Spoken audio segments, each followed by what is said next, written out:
Oke, jadi saya dalam sambutan ini saya akan pakai catatan, makanya saya bagi itu share screen-nya gitu. Jadi orang tua Katolik itu adalah katekis utama dalam keluarga. Oke, yang pertama sebagai katekis utama dalam keluarga, maka keluarga itu dilihat sebagai sekolah iman gitu. Jadi orang tua dalam sekolah iman itu mereka berperan atau mereka berfungsi sebagai katekis utama. Oke, apapun agamanya, dalam satu keluarga itu dia harus menjadi katekis. Katekis itu artinya guru yang mengajar, guru yang membimbing, guru yang mendampingi. Jadi orang tua itu adalah guru utama itu dalam proses pendidikan anaknya. Dan dalam konteks ini sebagai konteks iman, maka dalam iman Katolik orang tua adalah katekis utamanya. Kerja dari katekis itu apa sih? Yang pertama mengajar anak-anaknya supaya tahu berdoa. Biasakan itu dalam keluarga, itu anak-anak itu dibiasakan dengan itu berdoa. Harus tahu berdoa. Mulai dengan doa yang sangat simple, sangat sederhana. Doa yang paling simple itu membuat tanda salib itu. Itu inti ajaran iman kita dan sekaligus doa yang paling sederhana dan mudah untuk dibuat oleh siapa saja gitu. Apalagi kalau dilakukan dengan penuh kesadaran. Lalu di samping itu biasakan dengan doa-doa dasar lainnya. Bapa kami, Salam Maria, Aku percaya, kemuliaan, dan lain-lain. Tetapi disesuaikan dengan umur anak. Jangan baru anak mulai baru tahu panggil Bapak, Mama, makan, minum, lalu langsung itu diajar doa itu Salam Maria, itu pasti anak tidak akan bisa tangkap gitu. Itu mulai dengan hal yang sederhana, itu tanda salib itu doa dasar yang bisa dilatih saat anak masih usia dini gitu. Dan juga dibiasakan dengan gambar-gambar rohani atau gambar-gambar kudus yang ada di rumah. Gambar apa yang kita punya. Misalnya kalau ada itu gambar-gambar kudus, ya kita kasih tahu gambar kudus yang ada itu tentang siapa gitu. Atau kalau kita memiliki patung-patung liturgi di rumah kita, ya kita jelaskan patung-patung yang ada itu representasi dari siapa gitu. Atau patung siapa gitu. Supaya anak-anak dari awal tahu gitu. Sehingga di saat mereka masuk ke gereja nanti mereka ingat bahwa sekarang itu mereka masuk ke rumahnya siapa gitu. Karena kebetulan di gereja kan itu ada beberapa patung kan, ada patung Yesus umumnya, ada patung Bunda Maria, atau ada patung-patung lainnya. Sehingga kalau dari rumah kita sudah biasa menjelaskan itu, di saat anak nanti masuk ke gereja, oh mereka tahu, oh itu rumahnya Yesus gitu. Maka mereka akan tahu sikap yang perlu di rumahnya Yesus itu seperti apa gitu. Lalu yang kedua, jadi kita juga membiasakan anak kalau nanti mereka sudah tahu itu baca dan menulis, itu membiasakan untuk baca kitab suci. Supaya anak bisa baca kitab suci atau supaya anak bisa berdoa itu pasti yang paling utama kan orang tua juga harus tahu doa kan. Atau orang tua juga harus biasa baca kitab suci sehingga anak itu biasa juga akan baca kitab suci.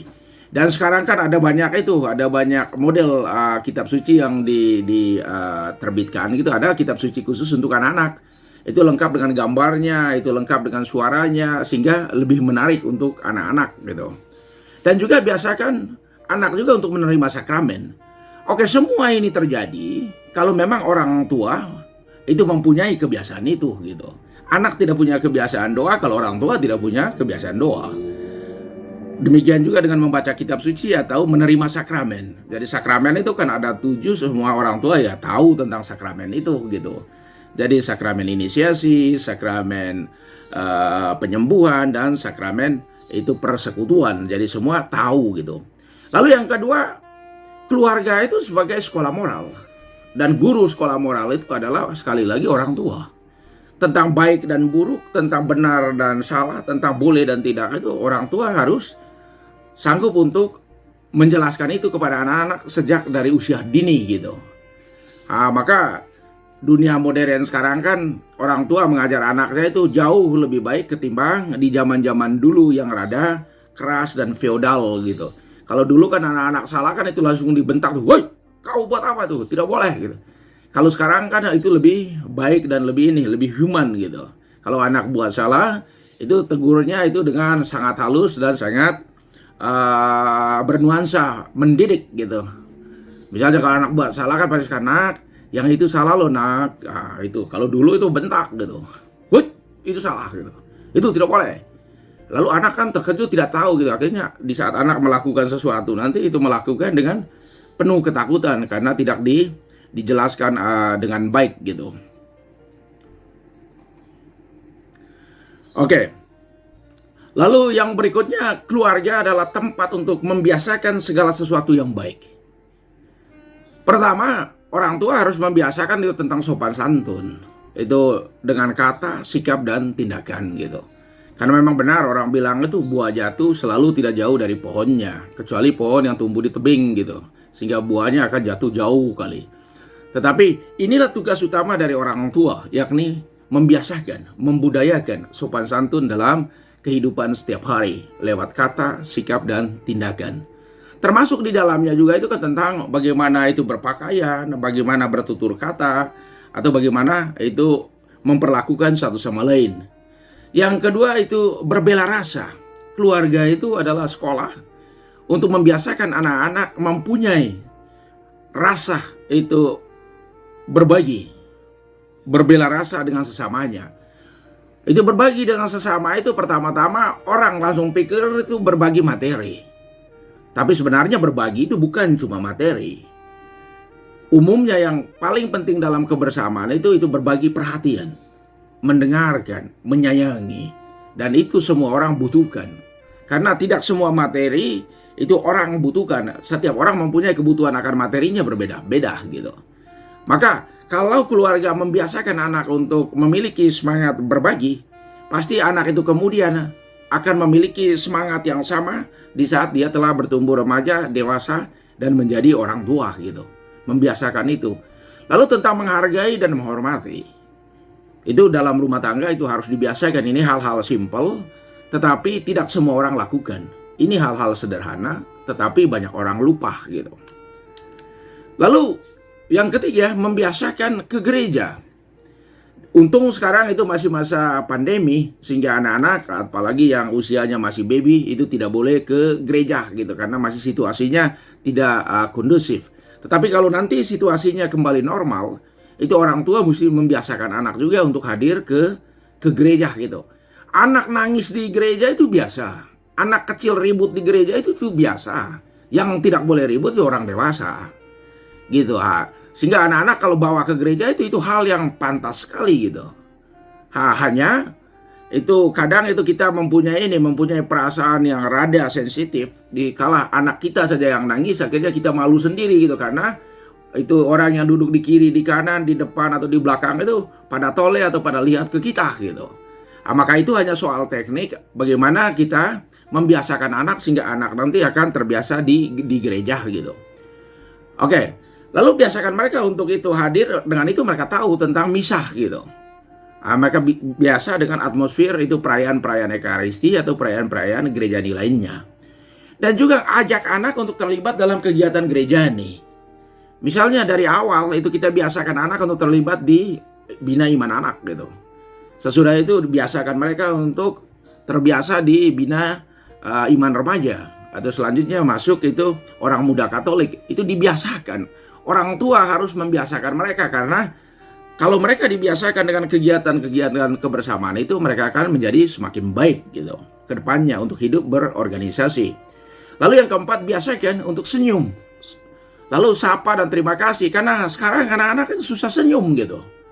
Kita ketemu dengan anak, kita sapa juga, senyum pun tidak, karena kebetulan itu kami sering bertemu dengan anak SD, anak TK, dengan anak SMP, SMA yang ada di Santo Lukas ini. Kita ketemu anak, selamat pagi.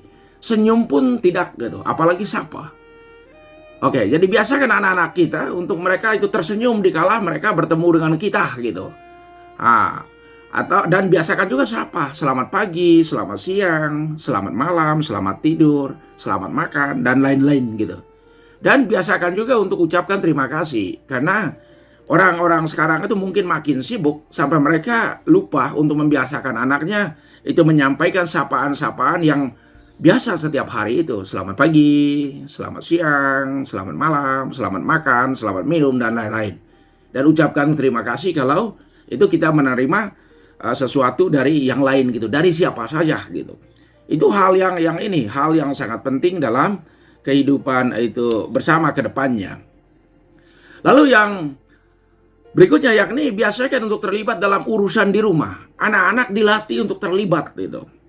Misalnya dilatih untuk terlibat dalam membersihkan rumah. Walaupun kita punya ini sister atau walaupun kita punya pembantu di rumah, tapi usahakan anak kita untuk terlibat dalam membersihkan rumah sehingga mereka tahu akan tanggung jawab ke depannya. Karena latihan untuk independen, untuk mandiri itu mestinya mulai dari rumah. Misalnya kalau anak masih kecil dibiasakan untuk sapu rumah, untuk pel rumah. Walaupun nanti hasilnya tetap kotor, nggak apa-apa. Tetapi mereka sudah berjuang untuk melakukannya. Lalu kita tinggal menyempurnakannya. Biasakan untuk mereka merapikan kamar mereka sendiri, merapikan tempat belajarnya. Dan kita harus melatih mereka untuk melakukan itu. Demikian juga merapikan ruang tamu, andaikan di rumah kita punya gitu. Atau merapikan ruang doa.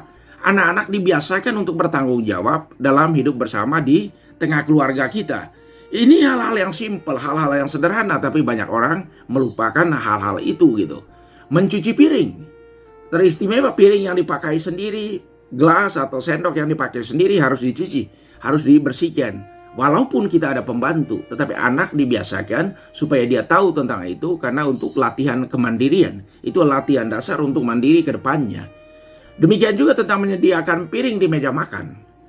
Itu mereka dibiasakan walaupun itu mereka awalnya itu menyediakan dengan tidak baik, tetapi kita secara perlahan-lahan melatih dan membina mereka terus. Demikian juga melatih memasak. Oke, jangan masih bayi itu kita latih memasak, itu bahaya sekali nanti. Atau masih kanak-kanak kita latih memasak, adalah masak apa yang bisa dilatih gitu misalnya. Demikian juga mencuci pakaian, setrika atau lapikan lemari pakaiannya sendiri dan lain-lain. Jadi anak mesti dilatih untuk terlibat dalam kehidupan setiap hari. Dan biasakan juga waktu untuk ada bersama. Misalnya waktu untuk makan bersama, rekreasi bersama, doa bersama, atau nonton televisi bersama. Ini hal kelihatannya simple. Apalagi dengan orang tua karir yang sibuk sekarang ini, pulangnya malam kalau di masa normal. Untung sekarang itu masa pandemi sehingga semua ada di rumah, sehingga hal-hal ini bisa dilakukan. Tapi bagus kalau ini dipraktekkan terus dalam kehidupan setiap hari. Makan bersama, rekreasi bersama, doa bersama, nonton TV bersama. Apa maksudnya semua itu? Karena dengan itu nanti anak membina rasa kedekatannya dengan orang tua gitu. Mereka bukan cuma butuh materi dari orang tua, tapi mereka butuh kasih sayang. Mereka butuhkan kebersamaan. Mereka butuhkan itu sentuhan kasih dari orang tuanya. Lalu yang terakhir yakni biasakan ada aturan di rumah. Dan aturan itu mesti disepakati bersama. Aturan itu mesti dibuat bersama sehingga anak-anak mengerti untuk apa ada aturan itu. Misalnya bangun pagi harus jam berapa, tidur harus jam berapa. Siapa yang buka kulkas dia harus menutupnya kembali. Siapa yang menghidupkan lampu dia harus mematikannya kembali. Atau siapa yang menghidupkan televisi dia harus mematikannya kembali. Atau apa? Hal-hal sederhana seperti itu mesti dibuat dan dibiasakan di rumah kita. Karena itu latihan untuk kemandirian dan keteraturan ke depannya. Dan hal ini menjadi penting. Karena itu Bapak Ibu, Saudara-saudari, itu keluarga-keluarga muda, inilah beberapa hal sederhana yang saya sampaikan untuk teman-teman semua. Semoga ada manfaatnya. Walaupun sederhana, tetapi itu penting. Karena hal luar biasa itu mulai dari hal-hal sederhana. Oke, terima kasih.